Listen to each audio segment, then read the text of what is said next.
प्यारे बच्चों, आज कक्षा 11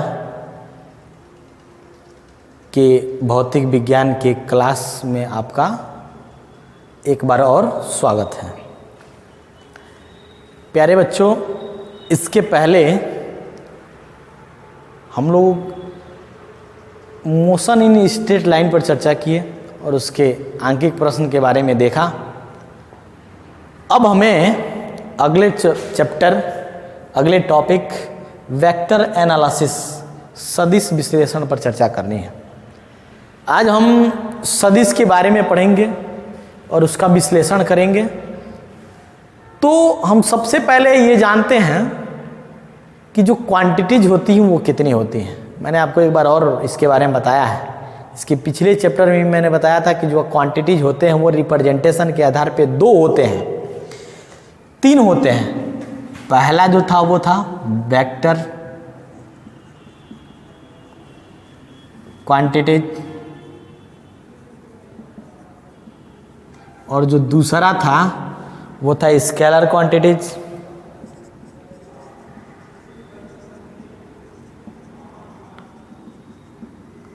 और जो तीसरा था वो था टेंसर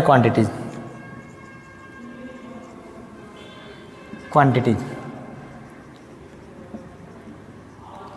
वेक्टर था जैसे हम सदिश राशियां,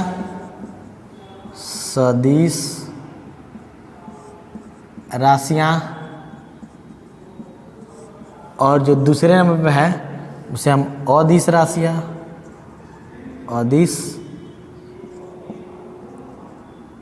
राशियां, और तीसरे नंबर पे जो है उसे हम प्रदिश राशियां कहते हैं। प्रदिश राशियां। मैंने आपको इनकी परिभाषाओं के बारे में भी बताया था कि वे भौतिक राशियां जिनको व्यक्त करने के लिए, जिन्हें प्रदर्शित करने के लिए परिमाण व दिशा दोनों की आवश्यकता होती है। यानी कि परिमाण एवं दिशा दोनों की आवश्यकता होती है, उसे हम सदिश कहते हैं। और वे भौतिक राशियां जिनमें केवल परिमाण की आवश्यकता होती है, परिमाण, दिशा की आवश्यकता नहीं होती है, उन्हें हम कहते हैं अदिश राशियां। और तीसरे के बारे में मैंने बताया था कि वे भौतिक राशियां जिनमें परिमाण के साथ साथ दिशा की भी आवश्यकता होती है, परंतु दिशाएं जो होती हैं वो अनेक होती हैं। अब हमें इस चैप्टर के आधार पे कुछ परिभाषाओं को जानेंगे। तो हम सदिश की परिभाषा ये दे सकते हैं कि वे भौतिक राशियां जिनमें परिमाण व दिशा दोनों होती हैं उन्हें हम सदिश राशियां कहते हैं, तथा वे योग के सदिश नियम का पालन करती हैं या वे योग के एक विशेष नियम का पालन करती हैं, उन्हें हम कहते हैं सदिश राशियां। और योग का एक विशेष नियम क्या है, आगे हम वेक्टर एनालिसिस में चर्चा करेंगे। अब हम दूसरे नंबर पे चलें तो दिया अदिश राशियां। तो अदिश राशियों की परिभाषा होगी कि वे भौतिक राशियां जिनको प्रदर्शित करने के लिए केवल परिमाण की आवश्यकता होती है, दिशा की नहीं, तथा वे एल्जेब्रिक सम के रूल को फॉलो करती हैं या पालन करती हैं। एल्जेब्रिक सम मतलब बीजगणितीय योग के नियम का पालन करती हैं या बीजगणितीय घटाने के नियम का पालन करती हैं, उन्हें हम कहते हैं अदिश राशियां। अब तीसरे नंबर की जो परिभाषा है उसको ध्यान दीजिए कि वे भौतिक राशियां जिनमें परिमाण के साथ साथ दिशा होती है और वह योग के विशेष नियम का पालन नहीं करती हैं, वह योग के बीजगणितीय नियम का पालन करती हैं, उन्हें हम कहते हैं प्रदिश राशि। अर्थात ये सदिश होते हुए भी क्या है, प्रदिश है। जैसे आपसे एक क्वेश्चन पूछा जाए कि विद्युत धारा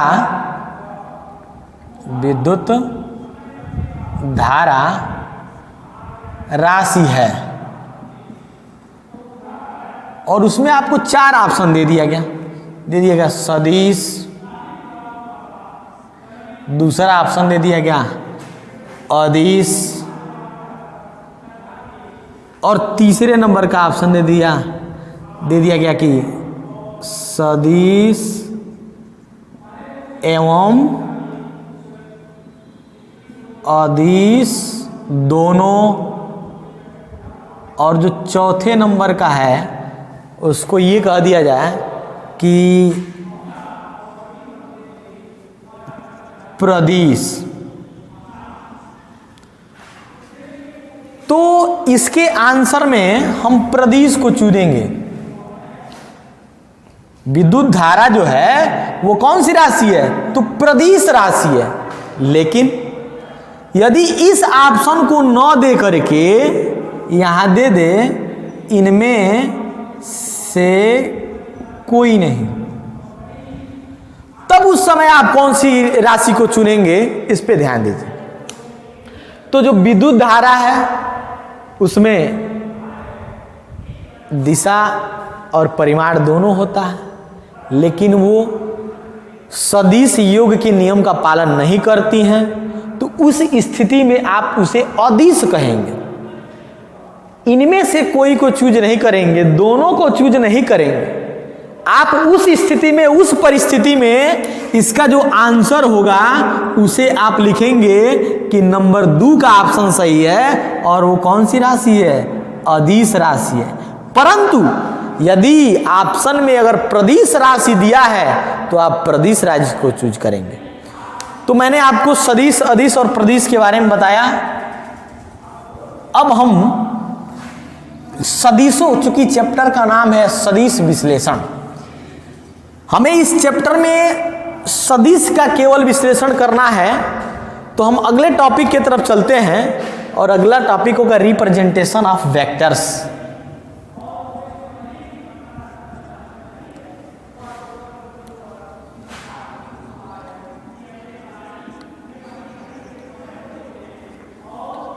ऑफ वेक्टर्स, सदिशों का निरूपण, सदिशों का निरूपण। अब हम ध्यान देंगे कि सदिशों का निरूपण किस प्रकार करेंगे। तो किसी भी सदिश को हम बाण अथवा तीर के द्वारा प्रदर्शित करते हैं। तीर कैसे बनता है? इस प्रकार। यानी कि मैंने क्या बताया कि किसी भी सदिश को हम बाण अथवा तीर के द्वारा प्रदर्शित करते हैं। जो बाण के आगे का हिस्सा होता है, जिसे आप हेड कहते हैं, वह सदिश की दिशा को प्रदर्शित करता है, तथा जो बाण की लंबाई है वह उसके परिमाण को प्रदर्शित करता है, इसके परिमाण को प्रदर्शित करता है। अब यहाँ पे इसका क्या है? पूछ है, जिसे हम टेल कहेंगे। तो मैंने आपको बताया कि किसी भी सदिश को हम बाण अथवा तीर के द्वारा प्रदर्शित करते हैं, और बाण में जो आगे का हेड होता है वह उसकी दिशा को प्रदर्शित करती है, तथा पूरे जो बाण की लंबाई है उसके परिमाण को प्रदर्शित करती है। अब इसके बाद से हम ऐसे भी कह सकते हैं कि किसी भी सदिश को अंग्रेजी वर्णमाला के कैपिटल लेटर से प्रदर्शित किया जाता है। यानी कि हम अगर इसको दिखाना है कि ये कौन सा सदिश है, तो हम अंग्रेजी वर्णमाला का एक कैपिटल अक्षर लेंगे और उसके ऊपर ऐसे एक तीर बना लेंगे। यदि तीर आप नहीं बनाते हैं, केवल ऐसे लिख देते हैं, तब भी चलेगा। अर्थात हम किसी भी सदिश को अंग्रेजी वर्णमाला के कैपिटल लेटर का प्रयोग करते हैं उन्हें प्रदर्शित करने के लिए, और उसके ऊपर तीर लगा लेते हैं। जब किसी वर्णमाला के कैपिटल लेटर पे अगर ऊपर ऐसे तीर लगा होगा तो आप समझ जाइएगा कि वो क्या है? सदिश बी है। अब इसको पढ़ने का तरीका क्या है? सदिश बी, या ऐसे भी कर सकते हैं वेक्टर बी। अब इसे क्या पढ़ेंगे? तो वेक्टर ए। वैसे अगर मान लीजिए यहाँ सी के ऊपर ऐसे लगा, इसका मतलब वेक्टर सी। तो तो मैंने आपको सदिशों के निरूपण के बारे में बताया कि किसी भी सदिश को बाण अथवा तीर के द्वारा प्रदर्शित किया जाता है। इसमें जो उसका हेड होता है उसकी दिशा को प्रदर्शित करता है और उसकी जो लंबाई होती है उसके परिमाण को प्रदर्शित करता है। और हम यह भी कह सकते हैं कि किसी भी सदिश को अंग्रेजी वर्णमाला के बड़े लेटर के ऊपर तीर के द्वारा प्रदर्शित किया जाता है। अब हम वेक्टर एनालिसिस के अंदर अगले टॉपिक की तरफ चलेंगे और अगला जो टॉपिक होगा वो होगा टाइप्स ऑफ वेक्टर्स, यानी कि सदिशों के प्रकार। टाइप्स ऑफ वेक्टर, सदिशों के प्रकार। सदिशों के प्रकार। तो सदिशों का जो सबसे पहले नंबर का प्रकार है वह है यूनिट वेक्टर। यूनिट वेक्टर, जिसे हम एकांक सदिश कहते हैं। एकांक सदिश, ध्यान देंगे इसके नाम से ही इसका परिभाषा कंफर्म हो जाएगा। लिखा है एकांक सदिश, यानी कि वह सदिश जिसका परिमाण एक होता है उसे हम एकांक सदिश कहते हैं।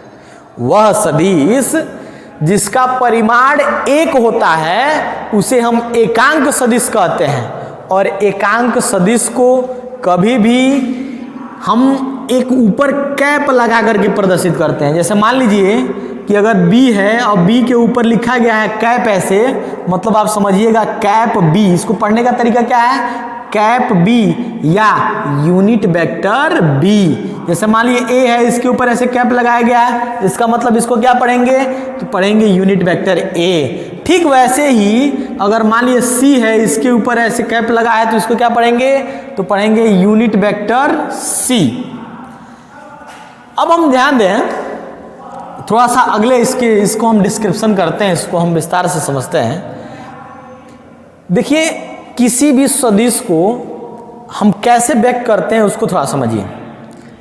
जो यूनिट वेक्टर है वह सदिश की दिशा को प्रदर्शित करने के लिए भी प्रयोग किया जाता है। यानी कि किसी सदिश की दिशा को प्रदर्शित करने के लिए भी हम एकांक सदिश को प्रयोग करते हैं। जैसे मान लीजिए कि ये कोई सदिश है, ये सदिश A, इसको हम कैसे लिख सकते हैं? तो लिख सकते हैं वेक्टर A और क्या unit vector A into A।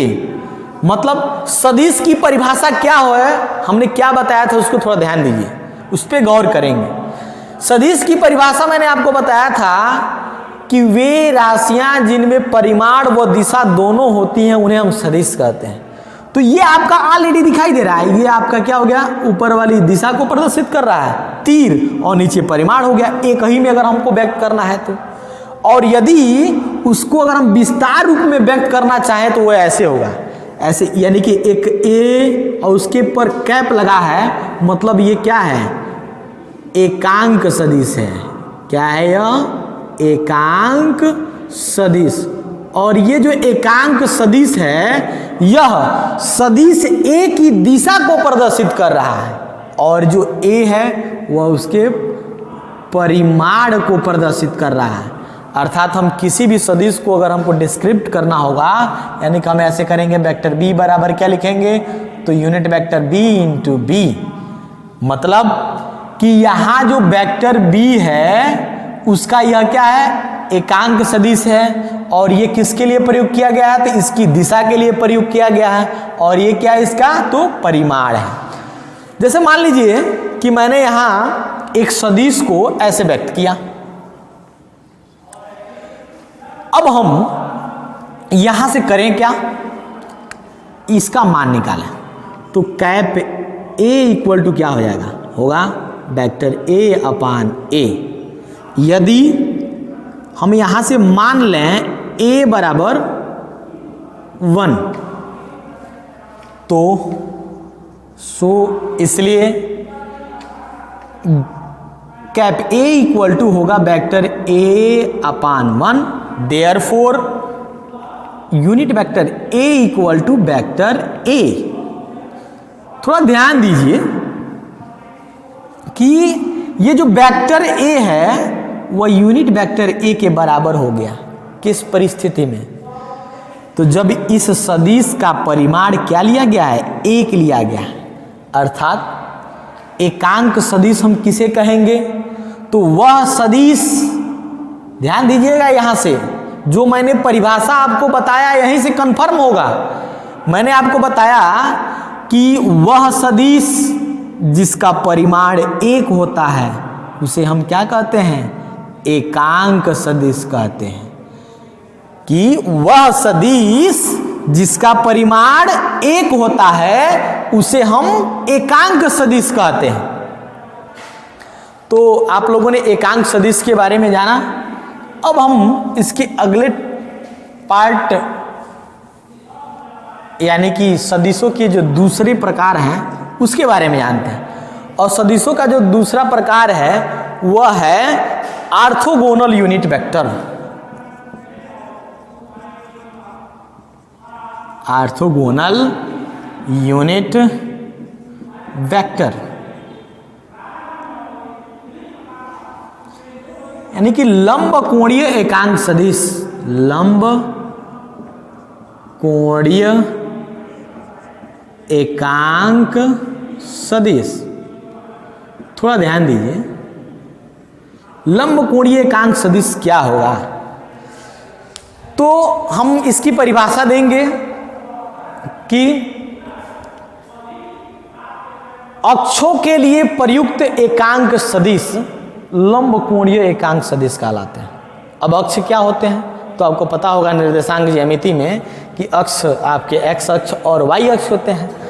तो जैसे अगर हम मान लीजिए कि अगर कोई अक्ष दिखाएं यहाँ, तो ये कि एक्स एक्सिस और दूसरा आपका हो गया वाई एक्सिस, और एक एक्सिस और खींच दे तो हो जाएगा जेड एक्सिस। तो एक्स अक्ष और वाई अक्ष और जेड अक्ष, और यहां पे इनका क्या होगा? ओरिजिन होगा, मूल बिंदु होगा। और इन अक्षों के लिए जो एकांक सदिश प्रयोग किए जाते हैं उन्हीं सदिशों को हम कहते हैं लंब कोणीय एकांक सदिश। क्यों इनको लंब कोणीय कहते हैं? क्योंकि सब एक दूसरे पर परपेंडिकुलर होंगे। ये तीनों के तीनों अक्ष जो होंगे एक दूसरे पर परपेंडिकुलर होंगे, लंबवत होंगे, और ये चूंकि एकांक सदिश है इसलिए इसको लंब कोणीय एकांक सदिश कहा जाता है। यानी कि कहा जा रहा है कि अक्षों के लिए प्रयुक्त एकांक सदिश लंब कोणीय एकांक सदिश कहलाते हैं। और एक्स अक्ष के लिए जो एकांक सदिश प्रयोग किया जाता है उसको आई से व्यक्त करते हैं, और वाई अक्ष के लिए जे से व्यक्त करते हैं, और जेड अक्ष के लिए के से व्यक्त करते हैं। यानी कि एक्स अक्ष का एकांक सदिश जो होगा वो हमेशा आई से व्यक्त किया जाएगा, और जो वाई अक्ष के लिए एकांक सदिश होगा वो हमेशा जेड जे से व्यक्त किया जाएगा, और जेड अक्ष के लिए जो एकांक सदिश होगा उसको हम हमेशा के से व्यक्त करेंगे। तो हमने आपको बताया कि लंब कोणीय एकांक सदिश क्या है। तो लंब कोणीय एकांक सदिश क्या है? तो एक्स अक्ष, वाई अक्ष और जेड अक्षों के लिए प्रयुक्त आई, जे और के एकांक सदिश लंब कोणीय एकांक सदिश कहलाते हैं। अब हम चलते हैं तीसरे नंबर पे, और जो तीसरे नंबर का सदिश है वह है इक्वल वेक्टर। तीसरे नंबर क्या है? इक्वल वेक्टर, जिसे हम समान सदिश कहते हैं। समान सदिश, ध्यान देंगे कि समान सदिश है क्या? तो ऐसे सदिश जो परिमाण में समान व दिशा में भी समान हो उन्हें हम समान सदिश कहते हैं। यदि दो सदिश ए और बी इस प्रकार हो, जैसे मान लीजिए कि मैं यहाँ फिगर में दिखा रहा हूं एक सदिश ए और एक सदिश बी। ये आपका सदिश ए हो गया और ये आपका सदिश बी हो गया। थोड़ा दोनों सदिशों पे गौर करिए कि दोनों सदिशों की जो लंबाइयां हैं वो बराबर हैं, अर्थात इनके जो परिमाण हैं, परिमाण क्या हैं, बराबर हैं, और इनकी दिशा भी एक ही तरफ है, अर्थात ये जो दोनों सदिश होंगे there are equal to each other, एक दूसरे के बराबर होंगे, अर्थात हम इन्हें कह सकते हैं कि vector A equal to vector B, यानी कि ये दोनों कौन से सदिश होंगे, समान सदिश होंगे, अर्थात वे सदिश जो परिमाण व दिशा में समान होते हैं उन्हें हम समान सदिश कहते हैं। अब इसके बाद से अपोजिट वेक्टर पे हम बात करें। अपोजिट वेक्टर, तो हम लोग का जो अगला है वह है अपोजिट वेक्टर। अपोजिट वेक्टर,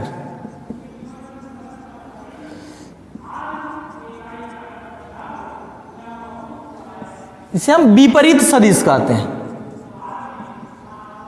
विपरीत सदिश, विपरीत सदिश क्या है, तो ऐसे सदिश जो परिमाण में समान किंतु दिशा में क्या हो, भिन्न भिन्न हो, उन्हें हम चौथे नंबर का सदिश जिसे अपोजिट वेक्टर कहते हैं, विपरीत सदिश कहते हैं। अर्थात ऐसे सदिश जो परिमाण में समान व दिशा में विपरीत हो या भिन्न भिन्न हो उन्हें हम विपरीत सदिश कहते हैं। जैसे मान लीजिए कि एक फिगर है, इसमें हमने दो सदिशों को दिखाया है। जैसे मान लीजिए एक सदिश ये हो गया और एक दूसरे सदिश को मैं दिखा रहा हूँ, ये मान लीजिए दूसरा सदिश हो गया और इसकी दिशा ऐसे हो गई, ये वेक्टर P हो गया और ये वेक्टर Q हो गया। अर्थात मैंने दो सदिशों को दिखाया, एक वेक्टर P के द्वारा और वेक्टर Q के द्वारा।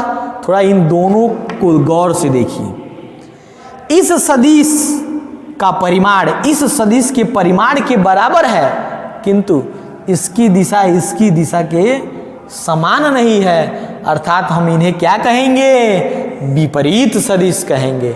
यानी कि वे सदिश जो परिमाण में बराबर किंतु दिशा में विपरीत हो उन्हें हम कहते हैं विपरीत सदिश, अपोजिट वेक्टर। हम इनको लिखेंगे कि vector P is not equal to vector Q। यदि इन्हें एक दूसरे के बराबर करना है तो हम दिखाएंगे कि vector P equal to minus vector Q, यानी कि ये दोनों अब आपस में क्या हो गए, बराबर हो गए। ये जो माइनस है यहाँ, यह इसकी दिशा के लिए व्यक्त किया गया, यानी कि इसकी दिशा के यह क्या है, विपरीत है, इसलिए आगे माइनस लगा दिया। यानी कि विपरीत का विपरीत जब करेंगे तो यह इसकी दिशा में आ जाएगा। अर्थात वे दो सदिश जो परिमाण में बराबर हो किंतु दिशा में विपरीत हो उन्हें हम कहते हैं विपरीत सदिश। अब हम अगले नंबर के सदिश पे चलेंगे। अगले नंबर का जो सदिश है वो है पांचवें नंबर का सदिश, और जो पांचवें नंबर का सदिश है वो है जीरो वेक्टर। जीरो वेक्टर, शून्य सदिश, शून्य सदिश, ध्यान दीजिए, नाम ही इसका शून्य है, अर्थात ऐसे सदिश जिसका परिमाण शून्य होता है उसे हम शून्य सदिश कहते हैं। इसी को हम नल वेक्टर भी कहते हैं। ऐसे सदिश जिसका परिमाण शून्य हो उसे हम शून्य सदिश कहते हैं, इसे हम नल वेक्टर भी कहते हैं। अब हम अगले नंबर के वेक्टर जो कि 6वें नंबर का वेक्टर है उस पर चर्चा करेंगे। जो 6वें नंबर का वेक्टर है वह है पोजीशन वेक्टर। पोजीशन वेक्टर,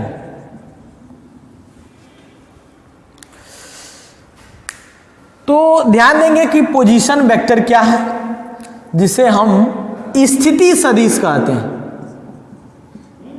स्थिति सदिश ये थोड़ा सा भिन्न है, इसको समझने का प्रयास करिएगा कि वह सदिश जो किसी सदिश की मूल बिंदु के सापेक्ष स्थिति को व्यक्त करता है या प्रदर्शित करता है, उसे हम स्थिति सदिश कहते हैं। यानी कि ऐसा सदिश जो मूल बिंदु के सापेक्ष किसी सदिश की स्थिति को व्यक्त करता है, उसे हम कहते हैं स्थिति सदिश। जैसे मान लीजिए कि एक कोई अक्ष है, ये एक्स अक्ष है और ये ओरिजिन है और ये क्या है, वाई अक्ष है, और इस पर एक कोई बिंदु है, यहाँ पे ए लिया गया है, और ए से यदि अगर हम ओ को मिला दें तो ओ ए एक प्रकार का सदिश होगा, और इसको हम वेक्टर आर से प्रदर्शित करते हैं, और जो वेक्टर आर होगा वही आपका स्थिति सदिश होगा।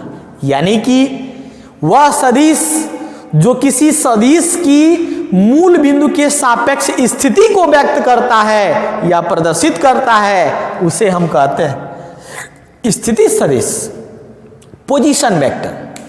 अब हम अगले नंबर पे, जो कि 7वें नंबर का वेक्टर है, जिसे हम डिस्प्लेसमेंट वेक्टर कहते हैं। डिस्प्लेसमेंट 7वें नंबर पे है, डिस्प्लेसमेंट वेक्टर। यानी कि डिस्प्लेसमेंट वेक्टर का मतलब, इसे हम कहते हैं विस्थापन सदिश। सदिश तो ध्यान देंगे कि विस्थापन सदिश क्या है। तो विस्थापन सदिश के बारे में हम ये कह सकते हैं कि किसी वस्तु की दो स्थिति सदिशों के अंतर को हम विस्थापन सदिश कहते हैं। एक बार और ध्यान देंगे कि किसी वस्तु के दो स्थिति सदिशों के अंतर को हम विस्थापन सदिश कहते हैं। जैसे मान लीजिए कि ये कोई अक्ष है, एक्स अक्ष, वाई अक्ष, और ये इसका यहाँ पे ओरिजिन है।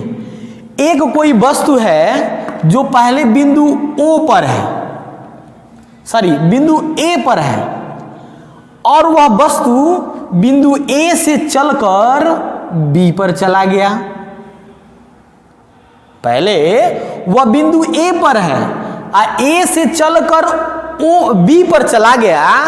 तो अगर हम बात करें बिंदु ए की, तो इसकी जो स्थिति सदिश होगी वो किसके द्वारा प्रदर्शित की जाएगी, ओ ए के द्वारा प्रदर्शित की जाएगी। यानी कि हम यहाँ लिखेंगे कि जो बिंदु ए है, यानी कि बिंदु ए की स्थिति सदिश क्या होगी, तो बिंदु ए की स्थिति सदिश किसके द्वारा व्यक्त की जाएगी, तो ओ ए के द्वारा। ऐसे दिखाएंगे ऊपर ओ ए।